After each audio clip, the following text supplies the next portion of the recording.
Good evening students. हम लोग previous lecture में हम लोग जेनेटिक्स की स्टडी कर रहे थे, जिसमें हम लोगों ने मेंडेलियन डिसऑर्डर्स की स्टडी कर ली थी। मेंडेलियन डिसऑर्डर्स में हम लोगों ने किसकी स्टडी की थी, किस किस डिजीजेस किस किस डिसऑर्डर्स की स्टडी की थी, कलर ब्लाइंडनेस की स्टडी की थी, वर्णांधता की स्टडी की थी और हीमोफीलिया की स्टडी की थी, सिकल सेल एनीमिया की स्टडी की थी। आज हम लोग स्टडी करने जा रहे हैं, टॉपिक जेनेटिक्स ही है हमारा। उसमें एक न्यू टॉपिक है क्रोमोजोमल डिसऑर्डर्स। अगर हमारी बॉडी में क्रोमोजोम्स का डिसऑर्डर्स हो जाए, क्रोमोजोम्स के अरेंजमेंट में कोई प्रॉब्लम आ जाए, तो कौन कौन से डिसऑर्डर्स क्रिएट हो सकते हैं। तो हमारा नेक्स्ट टॉपिक है क्रोमोजोमल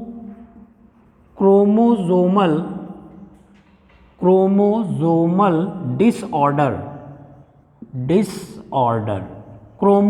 डिसऑर्डर्स। तो हम लोग अच्छी तरह से जानते हैं कि हमारी बॉडी में 46 यानी 46 गुणसूत्र होते हैं, लेकिन अगर इस गुणसूत्र की संख्या बढ़ जाए, इस गुणसूत्र की संख्या घट जाए, तो हमारी बॉडी में कोई ना कोई बीमारी हो जाती है। तो जो क्रोमोजोमल डिसऑर्डर्स है, गुणसूत्र के कमी से या बढ़ोतरी से हमारे शरीर में जो बीमारियां होती हैं वो मुख्य रूप से 3 प्रकार की होती हैं। इसी को क्रोमोजोमल डिसऑर्डर्स या क्रोमोजोमल एब्रेशन भी कहते हैं। तो इसमें 3 प्रकार की बीमारियां आती हैं। एक को तो हम कहते हैं, हिंदी में भी कहेंगे, डाउन सिंड्रोम। ये सिंड्रोम के नाम से जाने जाते हैं, डाउन सिंड्रोम। दूसरा हमारा होता है टर्नर सिंड्रोम और तीसरा होता है कैलिनीफेल्टर सिंड्रोम। ये 3 प्रकार के सिंड्रोम गुणसूत्र की कमी अथवा बढ़ोतरी से होते हैं। जैसे हमारा पहला है डाउन सिंड्रोम। तो डाउन सिंड्रोम हम जानते हैं कि हमारे शरीर में 23 जोड़े गुणसूत्र या 46 गुणसूत्र होते हैं। अगर इस गुणसूत्र की संख्या 46 हमारे शरीर में है और ये +1 हो जाए, देन इज इक्वल टू यानी 47 गुणसूत्र हो जाएं। अगर हमारे शरीर में 47 गुणसूत्र हो जाते हैं तो हमें डाउन सिंड्रोम हो जाता है। डाउन सिंड्रोम अधिकतर बच्चों में होता है। बच्चों में इस गुणसूत्र की संख्या बढ़ जाती है। गुणसूत्र की संख्या, जब बच्चा माँ के गर्भ में जब भ्रूण का निर्माण होता है तो उसी समय गुणसूत्रों में परिवर्तन होने लगते हैं। तो उसी समय इसके शरीर में गुणसूत्र 46 से 47 हो जाता है।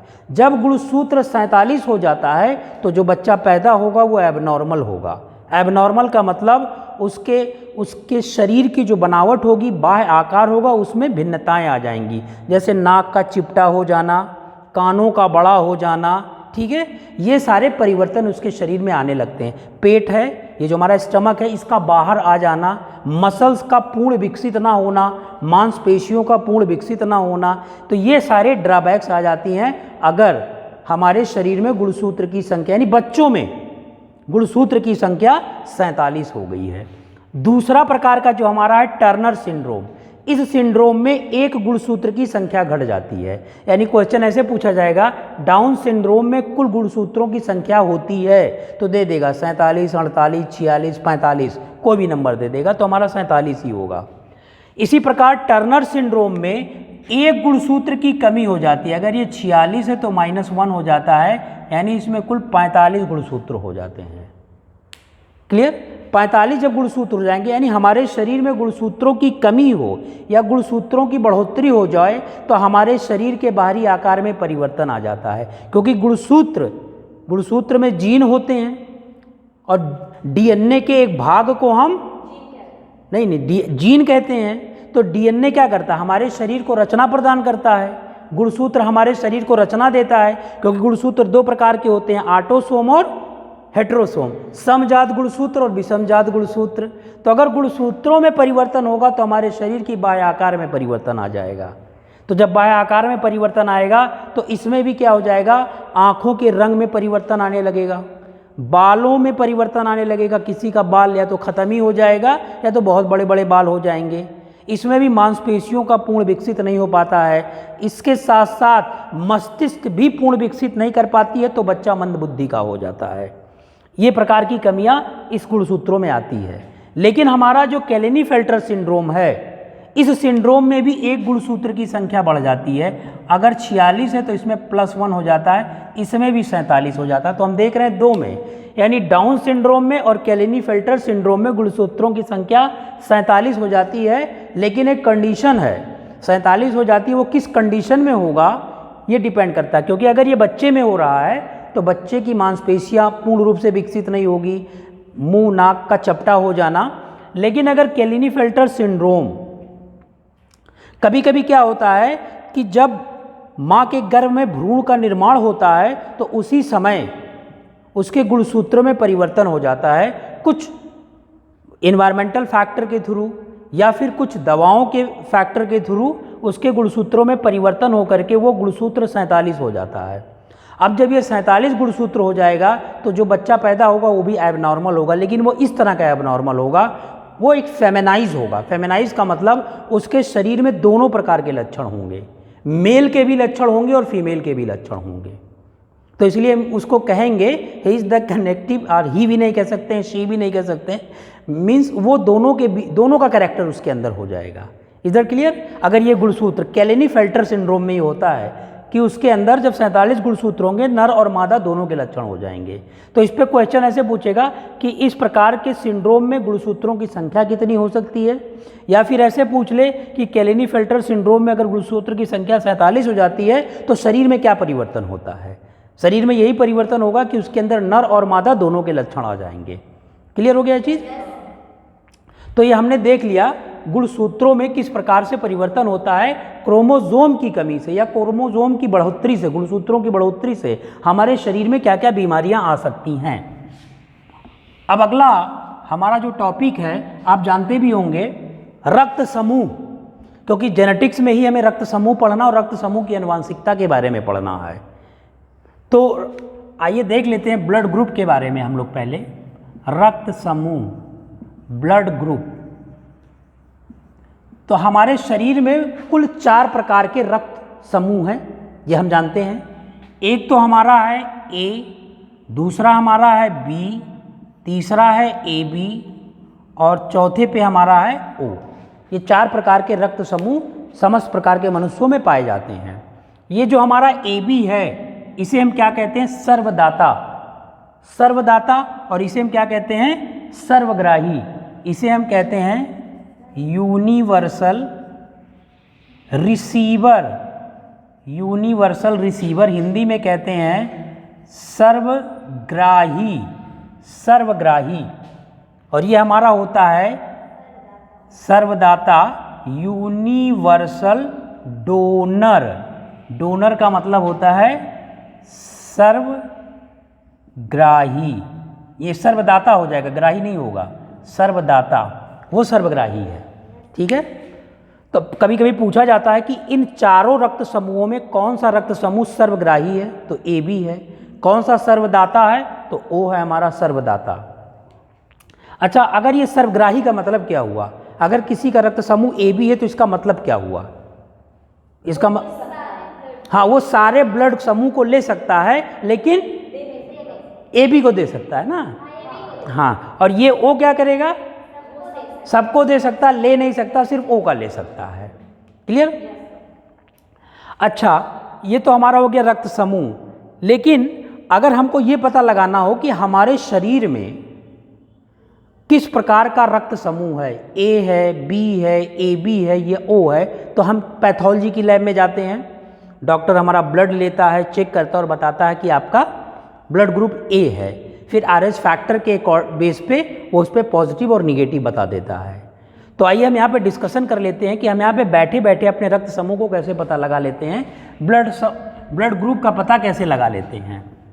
मार्केट में मिलता है 2 सीरम, एक को हम कहते हैं एंटीजन ए का सीरम और दूसरे को कहते हैं, यहाँ पे हमको डिटरमाइन करना है रक्त समूह, यानी अगला हमारा टॉपिक है डिटर्मिनेशन, निर्धारण, डिटर्मिनेशन ऑफ ब्लड ग्रुप।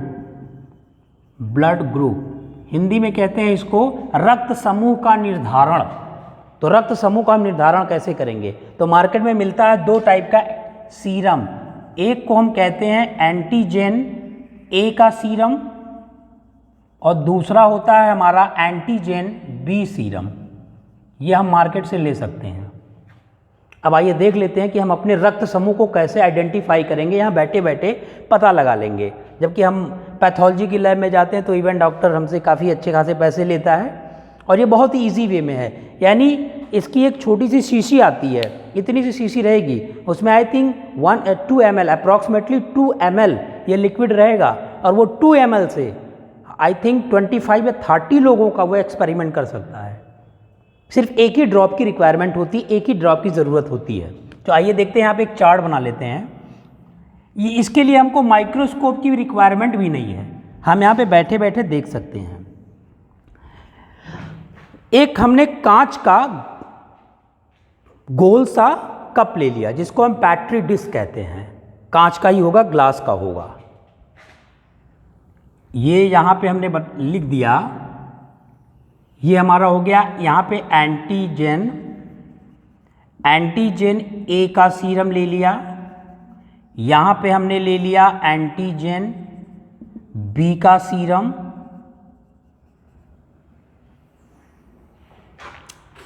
अब यहाँ पे हमको देखना है पॉसिबल संभावित रक्त समूह क्या क्या हैं, पॉसिबल ब्लड ग्रुप, संभावित रक्त समूह क्या क्या हैं। क्लियर? करते क्या हैं कि हम एक कांच का ग्लास का एक कटोरा ले लिए लाइक दिस, इसको हम कहते हैं पैट्री डिश। ये एक पैट्री डिश है, ये कांच का ही बना होगा, पैट्री डिश बोलते हैं इसको, कांच का बना होगा। हमने क्या किया, मार्केट में आती है सर्जिकल निडल, इतने बड़े पैकेट में रहेगी, उसमें आई थिंक 3, 4, 5 सेट रहते हैं सर्जिकल निडल की, छोटी छोटी सुई रहेगी, निडल रहेगी। तो हम क्या करते हैं कि निडल से इसमें हल्का सा पिन अप करते हैं, पिनट्रेट करते हैं। पिनट्रेट करने के बाद में एक ड्रॉप हमने इस पर ब्लड गिरा लिया। एक ड्रॉप ब्लड गिराने के बाद इस पर हमने सपोज एक ड्रॉप हमने ब्लड गिरा दिया। ब्लड गिराने के बाद में एक ड्रॉप हमने एंटीजन ए का सीरम गिरा दिया। चलिए, दूसरा हमने पैट्री प्लेट लिया, एक ड्रॉप हमने ब्लड इस पर गिराया और एंटीजन बी का सीरम इस पर ऐड कर दिया। क्लियर? अब हम देखते क्या हैं कि जब हमने ये किया तो यहाँ रिजल्ट आता है, अगर ब्लड और एंटीजन ए का सीरम एक दूसरे में मिक्स हो जाते हैं, मिल जाते हैं, कोलाइड्स कर जाते हैं, क्लियर, तब तो हमारा वही ब्लड ग्रुप होगा। लेकिन अगर सीरम उधर चला जाता है और ब्लड हमारा इधर चला आता है, यानी दोनों कोलाइड्स नहीं करते, मिलते नहीं हैं, तो वो ब्लड ग्रुप नहीं होगा। ये हमको विदाउट माइक्रोस्कोप भी दिख जाएगा। सपोज ये हमारा है और एंटीजन ए का सीरम और ब्लड दोनों कोलाइड्स कर गए, मिल गए, तो सपोज इस तरीके से मिल गए, तो ये मतलब मिल गए। और यहाँ पे जब हमने एक ड्रॉप ब्लड लिया और उस पर एंटीजन बी का सीरम डाला तो कोलाइड्स नहीं हुए, यानी ब्लड इधर चला गया और रक्त इधर चला गया, यानी ये ब्लड यहाँ हो गया और रक्त इधर चला गया, ये ब्लड इधर हो गया और एंटीजन बी का सीरम इधर हो गया। तो जो कोलाइड्स करेगा वही हमारा ब्लड ग्रुप होगा। तो मीन्स पॉसिबल ब्लड ग्रुप क्या हो सकता है? What's your answer? क्या आंसर होगा? ए। तो पॉसिबल ब्लड ग्रुप यहाँ पे ए होगा। इस तरीके से हम पता लगा लेते हैं। अब सपोज हमने फिर एक पैट्री प्लेट्स लिया, उसमें एक ड्रॉप ब्लड लिया, ऐसे यहाँ भी पैट्री प्लेट्स लिया, एक ड्रॉप ब्लड लिया। अब इसमें हमने क्या किया, एंटीजन ए का सीरम एक ड्रॉप डाला और इसमें हमने एंटीजन बी का सीरम एक ड्रॉप डाला। अब क्या हो रहा है कि एंटीजन ए का सीरम और ब्लड कोलाइड्स नहीं कर रहे हैं, लेकिन बी वाला कोलाइड्स कर जा रहा है। मीन्स अब ये कोलाइड्स कर जा रहा है, ये हमको दिखाई देगा। अगर ये कोलाइड्स कर गया तो पॉसिबल ब्लड ग्रुप क्या होगा? बी। क्लियर? अब हमने अगला लिया, दो पैट्री प्लेट्स हमने लिया, एक ड्रॉप ब्लड इस पे डाला, एक ड्रॉप इस पे डाला, एंटीजन ए का सीरम डाला और एंटीजन बी का सीरम डाला और दोनों कोलाइड्स कर गए। ये भी कोलाइड कर गया और ये भी कोलाइड्स कर गया, तो ब्लड ग्रुप क्या होगा? A B. चलो, अब हमारा एक थर्ड बच रहा है। सपोज हमने एक पैट्री प्लेट्स यहाँ लिया और एक यहाँ लिया, एंटीजन ए का सीरम इस पे हमने ऐड किया और इस पे एंटीजन बी का सीरम ऐड किया और दोनों कोलाइड्स नहीं किए, तो ब्लड ग्रुप क्या होगा? ओ। तो ये ब्लड ग्रुप हमारा ओ होगा। तो इजी वे से हम यहाँ पे बैठे बैठे अपने ब्लड ग्रुप का पता लगा सकते हैं बाय मतलब किसके प्रयोग से? एंटीजन ए के सीरम के प्रयोग से और एंटीजन बी के सीरम के प्रयोग से। क्लियर हो गया? इस बेस पे हम यहाँ पे बैठे बैठे पता लगा लेते हैं। अब आरएच फैक्टर के बेस पे हमारा ब्लड ग्रुप पॉजिटिव है निगेटिव है वो हम लैब में जाकर के पता लगा लेंगे, लेकिन यहाँ हम नॉर्मली इस तरीके से पता लगाते हैं एंटीजन ए और एंटीजन बी के सीरम के थ्रू। क्लियर हो गया? अच्छा, तो ये हमने देख लिया ब्लड ग्रुप के बारे में।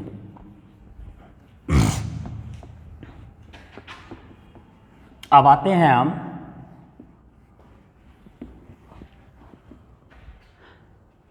अच्छा, एक हमारी टॉपिक है जीवधारियों का वर्गीकरण, क्लासिफिकेशन ऑफ ऑर्गेनिज्म। जीवधारियों का वर्गीकरण, जीवधारियों का हम वर्गीकरण कैसे करते हैं?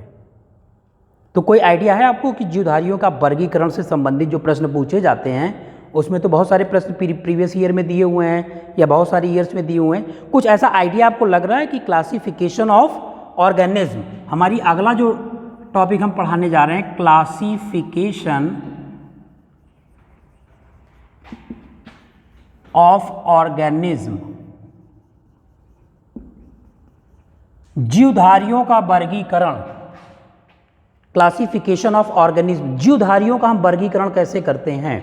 एक प्रश्न ऐसे पूछा गया है कि जीवधारियों का वर्गीकरण जिस विज्ञान में करते हैं उस विज्ञान को क्या कहते हैं।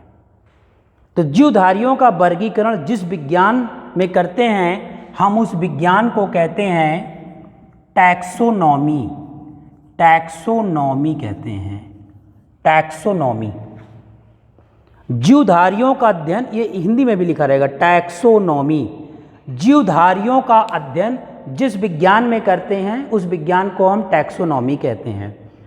टैक्सोनॉमी कभी कभी पूछ लेता है टैक्सोनॉमी की इकाई को क्या कहते हैं। टैक्सोनॉमी की जो इकाई है उसको हम कहते हैं टैक्सॉन। तो टैक्सॉन जो है वो टैक्सोनॉमी की इकाई है, अर्थात टैक्सोनॉमी की उत्पत्ति टैक्सॉन शब्द से हुई है। तो टैक्सोनॉमी की जो इकाई होती है वो टैक्सॉन होती है। और किसी भी जीव का, जीव का मतलब वो प्लांट भी हो सकता है और एनिमल हो सकता है, क्योंकि दोनों लिविंग हैं। प्लांट का या एनिमल का किसी का भी हम वर्गीकरण करते हैं तो उस विज्ञान को हम कहते हैं टैक्सोनॉमी। चाहे वो एनिमल क्लासिफिकेशन हो, जंतुओं का वर्गीकरण हो या पादप का वर्गीकरण हो, दोनों के लिए है टैक्सोनॉमी। उस विज्ञान को हम कहते हैं टैक्सोनॉमी। अच्छा, अगला क्वेश्चन ये है कि टैक्सोनॉमी के जनक कौन हैं, फादर ऑफ टैक्सोनॉमी। जैसे हमने बहुत देख लिया ना, कई सारे फादर्स के नाम हमने देख लिया, वैसे टैक्सोनॉमी वर्गीकरण के पिता किसे कहा जाता है। तो नाम आपने सुना होगा, कैरोलस लीनियस का नाम सुना होगा। तो इसके पिता इन्हीं को कहा जाता है Carolus Linnaeus. Carolus Linnaeus Hindi में कहते हैं ऐसे, Carolus Linnaeus, Linnaeus, Carolus Linnaeus. Clear? ये तो जितने भी कॉमनली बुक हैं उसमें मिल जाएगा, लेकिन एक्चुअल में जो इनका नाम है वो ये नाम है, Carl von Linnaeus. Carl von Linnaeus, इनका सही जो नेम का प्रोनाउंसिएशन है वो यही है, कार्ल वॉन लीनियस। बट बहुत सारे बुक्स में ये भी नाम दिए जाते हैं और इसी नाम से ये पॉपुलर भी हैं, कैरोलस लीनियस। क्लियर? इन्हें फादर ऑफ टैक्सोनॉमी भी कहा जाता है, वर्गीकरण का जनक भी कहा जाता है।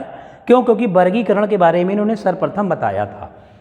अच्छा, अब वर्गीकरण का अगर हम प्रकार देखें तो वर्गीकरण मुख्य रूप से दो ही प्रकार का है। एक तो जीवों का वर्गीकरण और दूसरा हमारा वनस्पतियों का वर्गीकरण। तो जीवों में हमारे जंतु भी आ जाएंगे, सूक्ष्म जीव भी आ जाएंगे। तो अगर हम वर्गीकरण का एक चार्ट बनाएं कि वर्गीकरण का प्रकार कितना होता है, कितने प्रकार के हम वर्गीकरण कर सकते हैं, तो यहाँ देख लेते हैं वर्गीकरण कैसे कर सकते हैं। वर्गीकरण का प्रकार,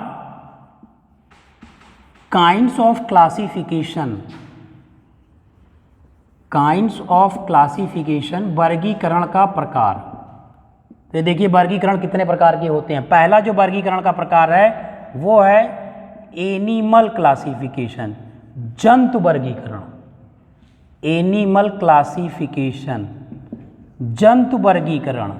दूसरा है पादप वर्गीकरण, कहते हैं प्लांट क्लासिफिकेशन, बहुत सारे वर्गीकरण है। सूक्ष्म जीव वर्गीकरण, माइक्रोबियल क्लासिफिकेशन, माइक्रोबियल क्लासिफिकेशन अगर हम अलग से करना चाहें इसको तो, नहीं तो वर्गीकरण हमारा दो ही है, जंतु और पादप है, और उसमें सूक्ष्म जीव को भी हमने बता दिया, क्योंकि विभिन्न प्रकार के जीवाणु हैं, भिन्न प्रकार के विषाणु हैं, उनकी भिन्न प्रकार की प्रजातियां हैं, तो इनका भी वर्गीकरण हम इसी में कर लेते हैं। तो जंतुओं का वर्गीकरण और पादपों का वर्गीकरण, क्लियर, और सूक्ष्म जीवों का वर्गीकरण। अच्छा, कैरोलस लिनियस ने वर्गीकरण से संबंधित एक इन्होंने थीम दिया, एक थ्योरी दिया कैरोलस लिनियस ने। इन्होंने ये बताया कि अगर हम मॉर्फोलॉजी के बेस पे किसी भी जीवधारी को वर्गीकृत करना है, मॉर्फोलॉजी का मतलब उसके बाह्य आकार के बारे में, क्लियर, तो हम इजीली कर सकते हैं वर्गीकरण, क्लियर। कैसे? फिर इन्होंने वर्गीकरण का और क्लासिफिकेशन दिया, और ये मॉडर्नाइज हुए, आधुनिक युग की तरफ ये गए वर्गीकरण का। फिर इन्होंने कहा कि वर्गीकरण का अगर हम टाइप देखें, काइंड देखें, तो वर्गीकरण मुख्य रूप से दो प्रकार का होता है। एक तो कृत्रिम वर्गीकरण और दूसरा हमारा होता है नेचुरल। नेचुरल का मतलब प्राकृतिक वर्गीकरण। तो दो प्रकार का वर्गीकरण होता है। एक को इन्होंने कहा आर्टिफिशियल क्लासिफिकेशन, आर्टिफिशियल क्लासिफिकेशन, कृत्रिम वर्गीकरण, और दूसरे का इन्होंने नाम दिया नेचुरल, प्राकृतिक वर्गीकरण, प्राकृतिक वर्गीकरण। तो दोनों में अंतर क्या है, क्या समझ लेते हैं यहाँ पे दोनों में अंतर क्या है। कृत्रिम वर्गीकरण क्या है और प्राकृतिक वर्गीकरण क्या है। कृत्रिम वर्गीकरण का मतलब किसी भी पौधे या जंतुओं के बाह्य आकार पर जो वर्गीकरण किया जाता है वो हमारा कृत्रिम वर्गीकरण होता है। प्राकृतिक वर्गीकरण जो डीएनए के आधार पर, आनुवांशिक पदार्थ है डीएनए, अर्थात आनुवांशिक पदार्थ के आधार पर जो वर्गीकरण किया जाता है उसे हम प्राकृतिक वर्गीकरण कहते हैं। ठीक, सपोज ये क्लास है, इस क्लास में बहुत सारे बच्चे बैठे हुए हैं। हमने आपको एक बच्चे के बाह्य आकार के बारे में बताकर भेजा कि आप वहाँ चले जाइए, वो बच्चा इतना बड़ा है, उसके बाल ऐसे हैं, कान ऐसे हैं, मुंह ऐसे हैं, उसको बुला लाइए। आप जब वहाँ पे गए तो आपने देखा कि जो सर ने उसके बाह्य आकार के बारे में बताया था वैसे कई बच्चे वहाँ पे हैं, तो आप कंफ्यूज हो जाएंगे, तो किसी न किसी बच्चे को उस बेस पे ले आएंगे। मतलब ये हुआ कि जो हमारा कृत्रिम वर्गीकरण है वो सही आकलन नहीं करता है। बाह्य आकार के बेस पे हम कर रहे हैं तो सही आकलन, सही डाटा हमको नहीं देगा, लेकिन जब हम आनुवांशिक पदार्थ के आधार पर वर्गीकरण करेंगे तो वो सही आकलन देगा। इसलिए कहा जाता है डीएनए चेकिंग करवा लीजिए, इनका डीएनए देख लीजिए, क्योंकि डीएनए जो रिजल्ट देगा वो एक एक्यूरेट देगा, एकदम सही रिजल्ट देगा। तो आनुवांशिक पदार्थ के आधार पर जो वर्गीकरण किया जाता है वो है हमारा नेचुरल या प्राकृतिक वर्गीकरण। अच्छा, आपने एक चीज़ और देखा होगा, पढ़ा होगा कि वर्गीकरण का तो ये आधुनिक मॉडल है, आधुनिक विधि है, ये वैज्ञानिक आए, ये सब आए तो अपना आधुनिक मॉडल दिया, अपना आधुनिक क्लासिफिकेशन की थ्योरी दिया। लेकिन अगर प्राचीन समय में चले जाए तो उस समय तो बहुत ज़्यादा वैज्ञानिक डेवलप नहीं थे, बहुत हमारा साइंस भी, विज्ञान भी उस समय बहुत एडवांस था नहीं। प्राचीन समय में चले जाइए, लेकिन प्राचीन समय में भी वर्गीकरण हुआ था, लेकिन उसका साइंटिफिक लॉजिक नहीं दिया गया था, वैज्ञानिक मत नहीं दिया गया था। अच्छा, कैसे? कभी हम आपको बताते, आप कहेंगे हाँ। किसी ऋषि मुनि ने हनुमान जी से कहा कि आप फला पर्वत पे चले जाइए, वहाँ एक जड़ी बूटी का पौधा है, उस पौधे का आकार ऐसे है, ये है, वो है, सारी चीज़ें बताएं, आप उस जड़ी बूटी को ले आइए। तो जब हनुमान जी वहाँ पे जाते हैं तो वो कन्फ्यूज़ हो जाते हैं, कौन सा पौधा है, तो पूरा पर्वत लेकर के चले आते हैं। इधर क्लियर? उन्होंने क्या बना करके भेजा था? वैज्ञानिक मत नहीं दिया था, उन्होंने उस पौधे के बाह्य आकार के बारे में बताकर भेजा था। क्लियर? अच्छा, एक प्रश्न ये भी पूछा जाता है कि वर्गीकरण को सर्वप्रथम हिंदुओं के किस धार्मिक बुक में बताया गया? वर्गीकरण को सर्वप्रथम हिंदुओं के किस धार्मिक ग्रंथ में उल्लेख किया गया? तो आपको कोई आइडिया है? नहीं, रामायण में तो, रामायण और महाभारत में तो पौधों का, उसमें वर्गीकरण का कोई आया ही नहीं है ना। आप देखेंगी तो उसमें इस प्रकार का कोई वर्गीकरण का उल्लेख नहीं है, ना तो रामायण में ना तो महाभारत में। ठीक है, तो वो बुक हमारी है, उस बुक का नाम है वेदास। याद आया? वेदास एंड उपनिषद, नाम सुना होगा, उपनिषद, ये कई बार पूछा गया है ये चीज़ कि हिंदुओं का वो कौन सा धार्मिक ग्रंथ है जिसमें वर्गीकरण को सर्वप्रथम उल्लेख किया गया, तो यही है हमारा वेदास और उपनिषद। वेदास और उपनिषद में वर्गीकरण को बता दिया गया था, लेकिन उसका लॉजिक नहीं दिया गया था, वैज्ञानिक मत नहीं दिया गया था, इसलिए ये एक्सेप्टेबल नहीं हुआ। जिसका वैज्ञानिक मत होता है वही एक्सेप्टेबल होता है। अभी हमने आपको हनुमान जी वाला जो बताया एग्जाम्पल, यहाँ तक ये चीज़ क्लियर हो गई। तो वेदास है और उपनिषद है, इसी में ही वर्गीकरण को सर्वप्रथम उल्लेख किया गया है।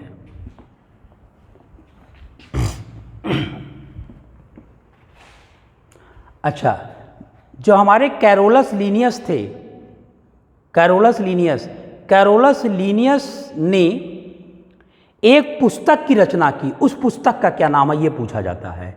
कैरोलस लीनियस ने एक पुस्तक की रचना की, उस पुस्तक में इन्होंने लगभग 5000 जंतुओं का वर्गीकरण किया, 5000 जंतुओं के वर्गीकरण के बारे में बताया। क्लियर। तो कैरोलस लीनियस के जो किताब का नाम है उसका नाम है सिस्टेमा नैचुरी। ये किताब याद रखिएगा, ये कैरोलस लीनियस की बुक है, सिस्टेमा नैचुरी। पूछा गया है कई बार कि सिस्टेमा नैचुरी नामक बुक को किसने लिखा या किसने इसके बारे में बताया, तो लीनियस ने ही बताया था सिस्टेमा नैचुरी के बारे में। और इसमें लगभग 5000 जंतुओं के वर्गीकरण का उल्लेख इन्होंने किया था। सिस्टेमा नैचुरी किताब का नाम है। क्लियर हो गया। अच्छा, फिर जैसे जैसे साइंस डेवलप करता गया, कैरोलस लीनियस ने और भी वर्गीकरण को एडवांस बनाया। सर्वप्रथम वर्गीकरण का द्विपद्धत सिद्धांत आया, फिर त्रिपद्धत सिद्धांत आया, फिर चतुर्पद्धत सिद्धांत आया, फिर पंचम पद्धत सिद्धांत आया। क्लियर। अभी 6, 7, 8 पद्धत सिद्धांत चल रहा है। तो पूछा जाता है कि द्वितीय पद्धत सिद्धांत क्या है, तृतीय पद्धत सिद्धांत क्या है वर्गीकरण का। तो वर्गीकरण का इसको हम कहते हैं 5, जैसे सपोज एक हमारा है 5 किंगडम सिस्टम। 5 किंगडम जानते होंगे, जगत कहते हैं, सिस्टम इसको कहते हैं 5 जगत सिद्धांत, 2 जगत सिद्धांत, 3 जगत सिद्धांत, 4 जगत सिद्धांत। तो प्रश्न ऐसे पूछा गया है कि जो हमारा 5 जगत सिद्धांत है इसको किस वैज्ञानिक ने दिया। तो 5 जगत का जो सिद्धांत है वो कोई आइडिया है? एक वैज्ञानिक है, उनका नाम है R.H. व्हिटेकर। R.H. व्हिटेकर नामक वैज्ञानिक ने 5 जगत सिद्धांत को प्रतिपादित किया, 5 जगत सिद्धांत दिया। क्लियर। कभी कभी पूछ लेता है कि ये 5 जगत सिद्धांत हैं क्या, इसमें क्या क्या आते हैं। तो 5 जगत का मतलब इसमें 5 जगत होना चाहिए। तो आइए देख लेते हैं इसमें 5 जगत क्या हैं। पहला जगत जो होता है उसको कहते हैं मोनेरा, हिंदी में भी लिखते हैं ऐसे, मोनेरा पहला जगत है। दूसरा हमारा जगत है प्रोटिस्टा, दूसरे जगत को कहते हैं प्रोटिस्टा। तीसरा जो हमारा जगत है उसको हम कहते हैं कवक, फंगी जानते होंगे, फंगी। चौथा जो हमारा है उसको हम कहते हैं पादप, प्लांटी। पांचवा जो हमारा जगत है उसको हम कहते हैं जंतु, एनिमलिया, जंतु जगत। ये 5 प्रकार का जगत, 5 जगत सिद्धांत R.H. व्हिटेकर ने दिया और इसमें 5 जगत को रखा, 5 किंगडम को रखा। मोनेरा, प्रोटिस्टा, फंगी, प्लांटी माने पादप जगत, एनिमलिया माने जंतु जगत। क्लियर हो गया? अच्छा, अब आइए इन जगतों के बारे में हम कुछ जान लेते हैं, क्योंकि इन जगत के बारे में ही क्वेश्चन पूछा जाता है। जैसे हमारा मोनेरा जगत है। क्लियर। तो मोनेरा जगत की विशेषता क्या है मोनेरा जगत में? तो मोनेरा जगत में सदैव एक कोशिकीय सूक्ष्म जीवों को रखा गया है। मोनेरा जगत में एक कोशिकीय सूक्ष्म जीवों को रखा गया है, यानी इसमें जो हमारे हैं वो हैं सेलुलर ऑर्गेनिज्म, माने एक कोशिकीय जीवों को मोनेरा नामक जगत में रखा गया है। अब एक कोशिकीय जीव का नाम बताइए। आपने प्रोकैरियोटिक पढ़ा ही है, जैसे जीवाणु है, अमीबा है, पैरामीशियम है, यूग्लिना है। क्लियर? ये सारी चीज़ें जो है हमारी एक कोशिकीय जीव। तो मोनेरा की विशेषता यह है कि मोनेरा में समस्त एक कोशिकीय जीवधारी आते हैं। क्लियर? तो ये पूछ सकता है कि मोनेरा होता है एक कोशिकीय, द्विकोशिकीय, बहुकोशिकीय या कोई नहीं। इस तरीके से क्वेश्चन पूछा जा सकता है। तो मोनेरा सदैव एक कोशिकीय होता है। और इसके आइए एग्जाम्पल हम देख लेते हैं। बैक्टीरिया है, जीवाणु है। क्लियर? अभी आपने बताया अमीबा के बारे में, अमीबा है, साइनोबैक्टीरिया, साइनोबैक्टीरिया नाम सुना होगा आपने। तो साइनोबैक्टीरिया क्या है? क्या साइनोबैक्टीरिया एक बैक्टीरिया है? क्योंकि बैक्टीरिया नाम जुड़ा हुआ है, इसी में कन्फ्यूज़न कभी कभी ये भी पूछ लेता है। साइनोबैक्टीरिया है तो लिख देता है, या साइनो जीवाणु है तो लिख देगा विकल्प में। जीवाणु है, विषाणु है, नील हरित शैवाल है, कवक है। तो साइनोबैक्टीरिया एक नील हरित शैवाल है, ना कि बैक्टीरिया है। तो हमारा जो साइनोबैक्टीरिया है वो ब्लू ग्रीन एल्गी है। ब्लू ग्रीन एल्गी माने शैवाल, नील हरित शैवाल है। क्लियर? अच्छा ये बताइए सबसे सूक्ष्मतम जीवाणु का नाम बताइए। वो भी हमारा मोनेरा जगत में आ जाएगा, क्योंकि यहाँ पे जीवाणु आ गया है। तो प्रश्न ऐसे पूछा जाएगा, सबसे सूक्ष्मतम जीवाणु का नाम बताइए। सबसे सूक्ष्मतम जीवाणु कौन है? वो भी मोनेरा जगत में आएगा, और उसका नाम है, वो भी एग्जाम्पल में आएगा, माइकोप्लाज्मा का नाम सुना होगा। माइकोप्लाज्मा। कभी कभी माइकोप्लाज्मा ना दे करके इसका एक नाम और दे देता है। माइकोप्लाज्मा का दूसरा नाम है PPLO। कभी कभी सिर्फ PPLO लिख के दे देता है। P माने प्ल्यूरो, और इस P माने न्यूमोनिया, इसके माने लाइक, इसके माने ऑर्गेनिज्म। जो न्यूमोनिया बैक्टीरिया होता है, जिससे हमें न्यूमोनिया हो जाता है, उसी बैक्टीरिया, उसी जीवाणु के समान ये जीवाणु भी होता है। इसीलिए हम इसको प्ल्यूरो न्यूमोनिया लाइक ऑर्गेनिज्म यानी PPLO को हम कहते हैं प्ल्यूरो। पी न्यूमोनिया में भी P साइलेंट होगा। Pneumonia, pleuro pneumonia like, L माने लाइक, O माने organism. Pleuro pneumonia like organism. कभी अगर PPLO भी दे देता है तो आप PPLO पे ही टिक लगाएंगे। तो सूक्ष्मतम जो जीवाणु है वो यही है, माइकोप्लाज्मा। और इसी का दूसरा नाम हमारा है PPLO, pleuro pneumonia like organism, क्योंकि ये न्यूमोनिया बैक्टीरिया के समान होता है, इसलिए इसको प्ल्यूरो न्यूमोनिया बैक्टीरिया कहते हैं। तो यहाँ पे हमने मोनेरा जगत के बारे में देखा कि ये कोशिकीय होते हैं और एक कोशिकीय सूक्ष्मजीव इसके अंतर्गत आते हैं, और ये सब उदाहरण हमने देख लिया कौन कौन से आते हैं। क्लियर हो गया? अब हमारा जो दूसरा जगत आता है, दूसरा जगत है प्रोटिस्टा। प्रोटिस्टा में बहुत सारे अपवाद हैं। अच्छा, प्रोटिस्टा में ये अपवाद है कि इसमें एक कोशिकीय भी हो सकते हैं, बहुकोशिकीय भी हो सकते हैं। प्रोटिस्टा में इसमें अधिकतर बहुकोशिकीय होंगे, लेकिन कुछ एक कोशिकीय भी हमारे हो सकते हैं प्रोटिस्टा जगत में। क्लियर? अच्छा, हमारा तीसरा है फंगी के बारे में तो हम जानते होंगे, कवक। ठीक है, यानी हमारे ये जो हमारा यूनिसेलुलर पूर्णतः या एक कोशिकीय होगा, लेकिन हमारा ये जो होगा प्रोटिस्टा, ये एक कोशिकीय भी हो सकता है और बहुकोशिकीय भी हो सकता है, इसकी विशेषता है। लेकिन ये जो हमारे तीनों हैं ये सदैव बहुकोशिकीय होंगे। कवक, पादप और जंतु ये तीनों मल्टी सेलुलर होंगे, बहुकोशिकीय होंगे। ये याद रखिएगा इस चीज़ को, अगर ये तीनों कहीं से भी आ जाते हैं तो वो बहुकोशिकीय होंगे। बाकी इसी, और ये एक कोशिकीय होगा, और इसमें अपवाद है, इसके अधिकतर जीव जो होंगे बहुकोशिकीय होंगे और कुछ रेयर केस में एक कोशिकीय हो सकते हैं, लेकिन ये तीनों हमारे बहुकोशिकीय हैं। कवक के बारे में, अच्छा कवक की विशेषता क्या होती है? कोई विशेषता आपको पता है कि कवक की विशेषता क्या होती है फंगी की? क्या कवक में हरित लवक होते हैं? क्लोरोफिल होता है? क्लोरोफिल पौधों में होता है, जो पौधों को हरा रंग प्रदान करता है, ये हम जानते हैं। लेकिन प्रश्न कई बार ये पूछा गया है कि क्या कवक में हरित लवक होते हैं, क्लोरोफिल होते हैं? नहीं होते हैं, तो इसमें क्लोरोफिल नहीं होगा। यानी अगर हम फंगी की प्रॉपर्टी की बात करें, पहले फंगी की प्रॉपर्टी, कवक की प्रॉपर्टी की बात करें, तो इसमें जो होगा फर्स्ट होगा एब्सेंट ऑफ क्लोरोफिल, इसमें हरित लवक एब्सेंट होगा। नहीं होगा, क्लोरोफिल इसमें होगा ही नहीं। अच्छा, दूसरी विशेषता क्या है ये, क्या ये अपना भोज्य पदार्थ खुद से बना लेते हैं, जैसे पौधे बना लेते हैं?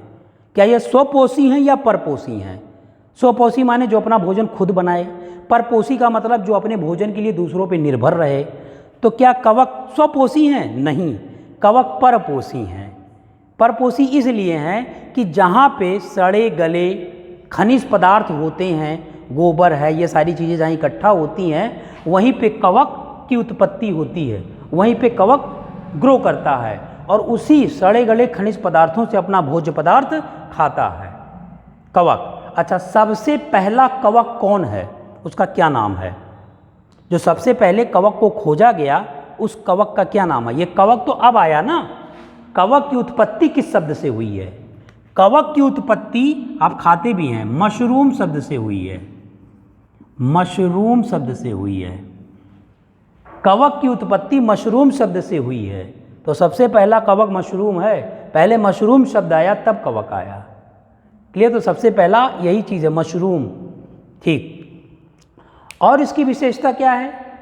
कुछ बहुत सारे कवक ऐसे हैं कि जो मनुष्यों में या पौधों में विभिन्न प्रकार के रोग उत्पन्न कर देते हैं, भिन्न प्रकार के रोग उत्पन्न कर देते हैं। लेकिन बहुत से कवक हमारे लिए फ़ायदेमंद भी हैं। बहुत से कवकों का यूज़ दवाएं बनाने में किया जाता है। तो अभी किसी ईयर में ये पूछा गया है क्वेश्चन कि वो कौन सी दवा है जिसका प्रयोग दवा बनाने में किया जाता है। क्योंकि दवा तो, फंगस तो एक ग्रुप है, एक समूह है, इसके अंदर बहुत सारे फंगस आएंगे ना। जैसे कुकुरमुत्ता का नाम सुना ही होगा, जो काऊ डंग को गोबर में, उसको एगारिकस कहते हैं। जैसे एगारिकस है, राइजोपस है, ईस्ट है। ईस्ट तो जानते होंगे, खमीर जिसको कहते हैं, वो भी कवक है। ईस्ट में बड़ा कन्फ्यूज़न होता है कि ईस्ट क्या है, तो ईस्ट एक कवक है। एस्परजिलस है, पेनिसिलियम है, ऐसे बहुत सारे कवक हैं। तो प्रश्न ये है, अच्छा एक दवा का नाम आपने सुना होगा, पेनिसिलिन दवा का नाम सुना है? पेनिसिलिन, पुचपुचैया दवा लोग कहते हैं इसको। रात में जब सोते हैं तो आँख में डाल लेते हैं, कीचड़ उड़चा जब निकलता है तो वो क्या करता है कि जितने कीचड़, बहुत गांव में पुचपुचैया बोल देते हैं उसको, 1 रुपए का मिलता है इतना बड़ा सा। ठीक है, अब हमने इसलिए बता दिया क्योंकि मैंने सुना है गांव में कि जाके मार्केट से 1 रुपए वाला पुचपुचैया दवा ले आओ, तो वो अगर मेडिकल स्टोर पे बोलता भी है तो दवा वाला समझ आता है इसको क्या चाहिए, तो वो 1 रुपए वाला पेनिसिलिन दे देता है, आँख में लगा लेता है और सुबह सारे कीचड़ उचड़ जो भी होते हैं बाहर निकल आते हैं।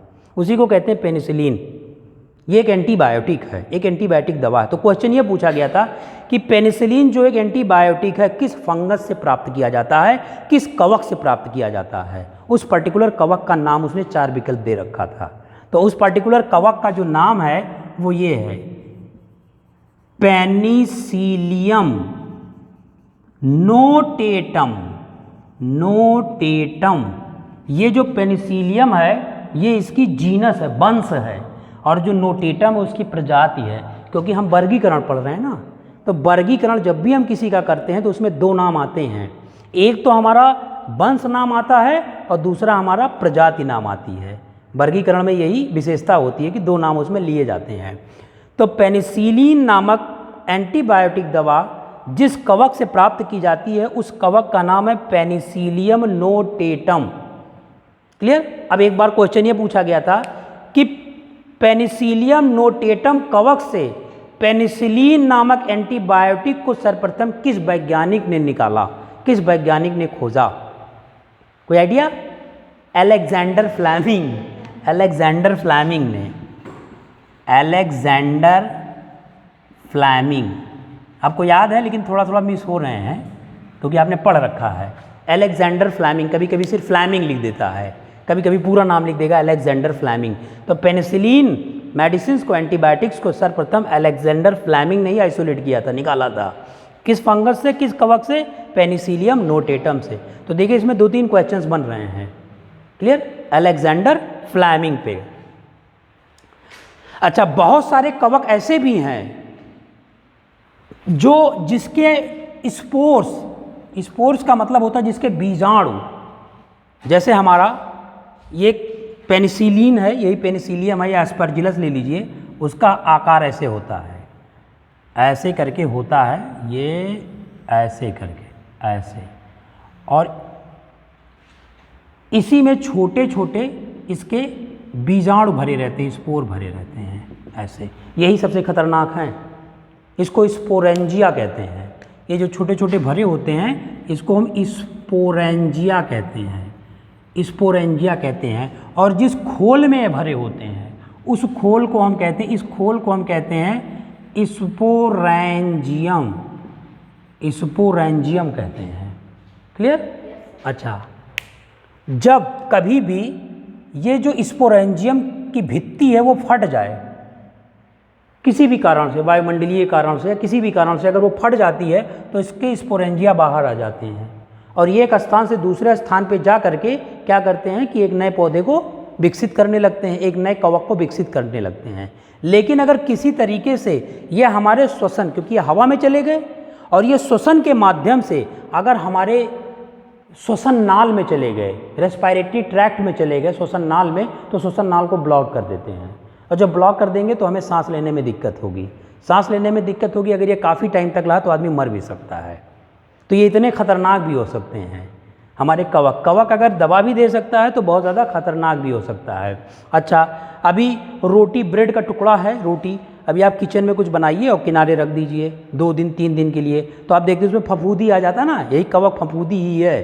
क्लियर? और अगर उसके स्पोर्स किसी तरीके से हमारे श्वास नाल में चले गए तो वो श्वास नाल को बंद कर देंगे।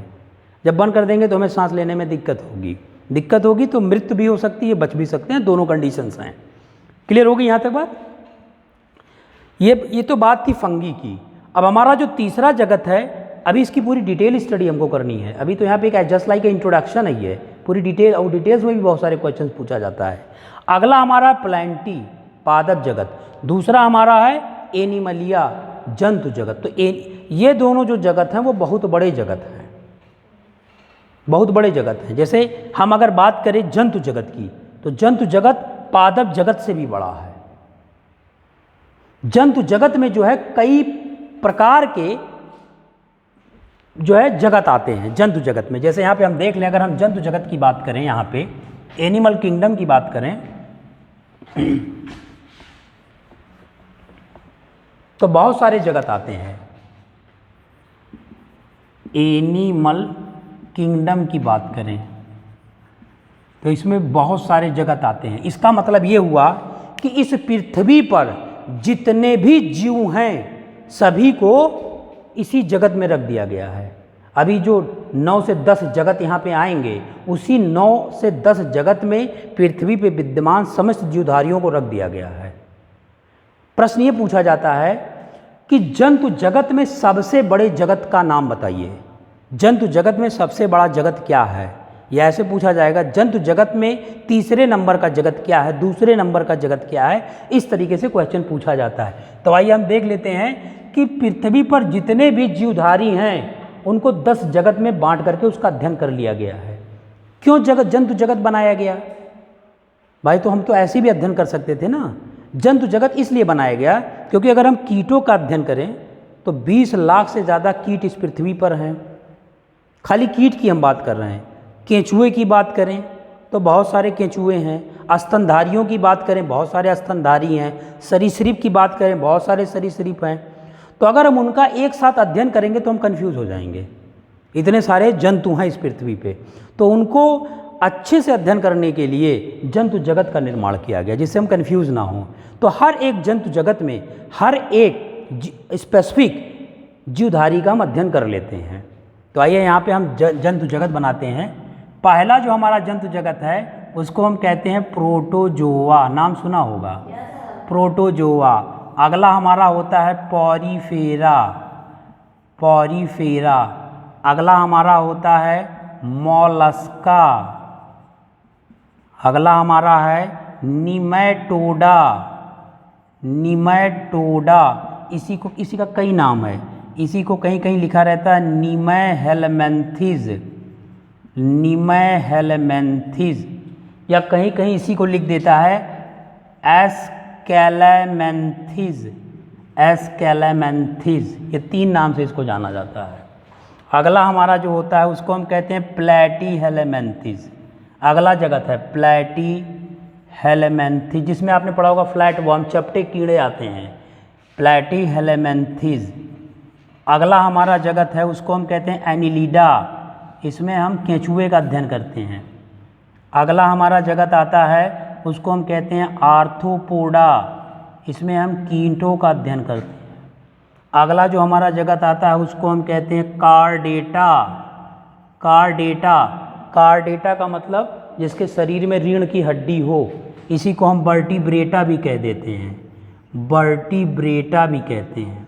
तो हम लोगों के शरीर में रीढ़ की हड्डी है, तो हम लोगों का जगत क्या है? कार्डेटा या कशेरुकी कहते हैं इसको। एक होता है कशेरुकी और एक होता है आकशेरुकी। कशेरुकी का मतलब ये हुआ कि जिसके शरीर में रीढ़ की हड्डी हो, और आकशेरुकी का मतलब हुआ जिसके शरीर में रीढ़ की हड्डी ना हो। Clear?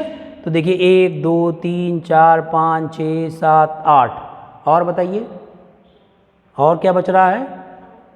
Arthropoda, annelida, platyhelminthes, nematoda, mollusca, porifera, protozoa, chordata और प्रोटोकार्डेटा। इसी को हम हेमिकार्डेटा भी कहते हैं। प्रोटोकार्डेटा, प्रोटोकार्डेटा। अभी और भी आएंगे, लेकिन यहाँ पे जितने भी जगत हैं इन सभी जगत का हमको एक एक करके डिटेल अध्ययन करना है। जैसे प्रोटोजोआ में इसका एग्जाम्पल दे देते हैं। प्रोटोजोआ में आप किसका अध्ययन करेंगी?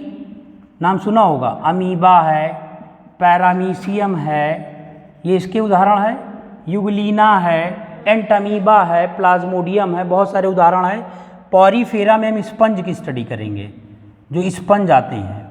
मोलस्का है, मोलस्का में हम पाइला या स्नेल का नाम सुना होगा, घोंघा जिसको कहते हैं, घोंघा जो बरसात में निकलते हैं, उसका अध्ययन हम इसमें करेंगे।